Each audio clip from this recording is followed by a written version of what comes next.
Hey guys, my name is Haley and today I'm going to be filming a currently reading. I feel like it's been a minute since I filmed one of these because I keep forgetting to. And I've also just now gotten back into the filming game of actually having any sort of schedule because I forgot to film for forever for like a whole month in April, accidentally.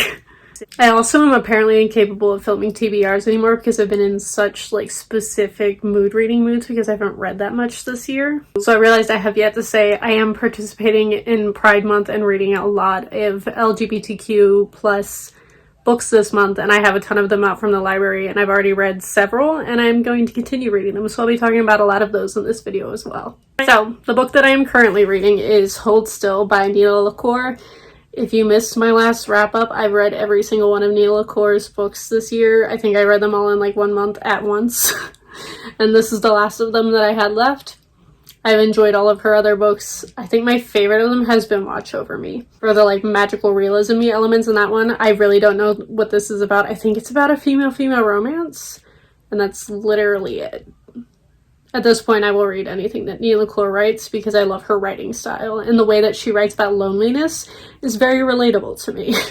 And then also, as I said, I have a bunch of queer books out from the library right now, and I literally have probably 8 of them out right now, but the ones that I'm like in my brain going to pick up next are probably going to be If I Was Your Girl by Meredith Russo. This was a book everybody and their mother read several years ago, and I just never got around to reading because I was not in a contemporary mood for so long.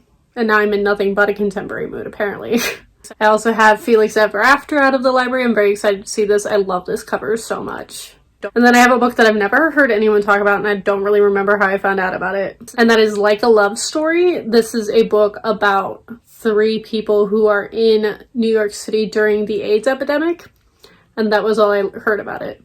And I don't really talk about it on this channel that much, but I'm very familiar with AIDS in particular, HIV and AIDS in particular, because my favorite musical is Rent.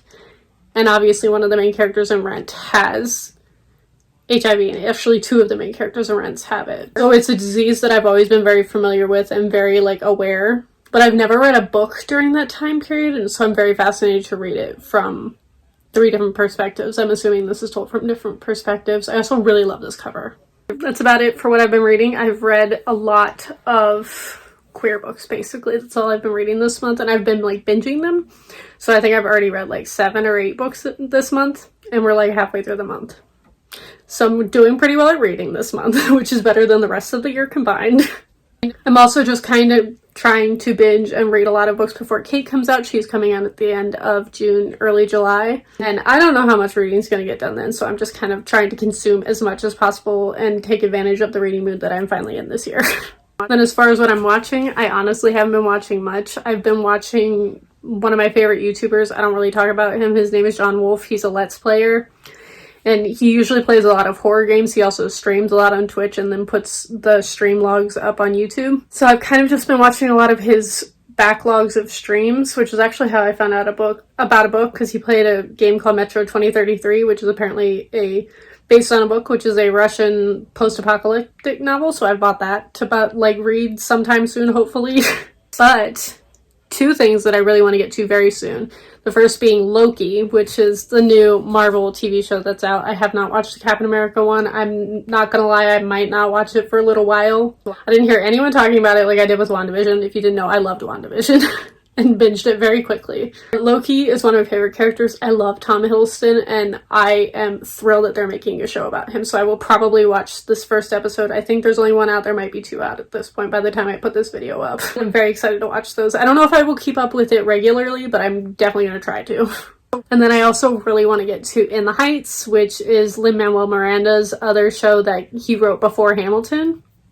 And I've always been very aware of In the Heights, but I've never seen it, never listened to the whole soundtrack. I really love the song 96,000, which was what they performed at the Tony Awards back when In the Heights won 1 million Tonys. Not as many as Hamilton, but a lot. Obviously, I adore Lin. I want to support all of his work. And they put it up on HBO Max, so I don't even have to go to the movie theater because we are still in a pandemic, which is so nice. So I will probably watch it on there.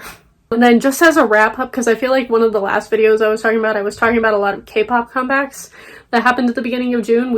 I literally had like 6 or 7 groups that I like vaguely keep up with or stan come out with a comeback between the end of May and early June.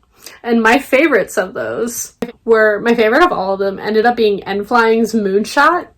I'm obsessed with this song. It's one of the best songs to come out in quite a while. I love NFlying. My bias is Hwaesung. And Hwaesung is also my favorite vocal in K-pop of all time. So I adore them. I'm so excited they're doing things because they don't have that many comebacks. And I'm so pleased that their song was my favorite. Another girl group that I've gotten into in the last couple of months, I think I found them back in February, is GWSN, also known as Girls in the Park. Their song Like It Hot has been fantastic. The more stages I watch, the more I enjoy the song, so I highly recommend them if you're into K-pop. And then my infinite bias Hoya, who does a lot of solo stuff right now, came out with his song Stay With Me. I really enjoyed it. It's a ballad. I enjoy ballads immensely, and I really liked the music video. It was very simple, but I enjoyed it a lot. And I'm so excited that Hoya is finally doing something, because he hasn't had a comeback since he got out of the military, I don't think.